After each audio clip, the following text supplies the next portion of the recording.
আসসালামু আলাইকুম। আবারও চলে আসছি নতুন একটি রেসিপি নিয়ে। আজকের রেসিপিতে থাকবে আলু দিয়ে চিংড়ি মাছ ভাজা। প্রথমে আমি 3টা চিংড়ি মাছ আর একটা বড় সাইজের আলু নিয়েছি।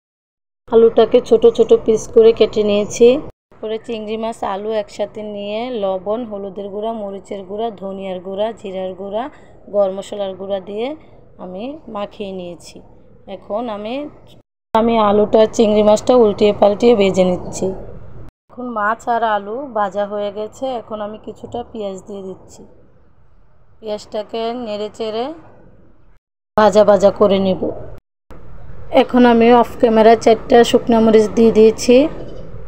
কিছুক্ষণ নেড়ে চেড়ে মরিচটা ভেজে নেব। এখন আমি চুলা থেকে উঠিয়ে নেব। এই চিংড়ি মাছ ভাজাটা ভীষণ মজা হয়েছিল।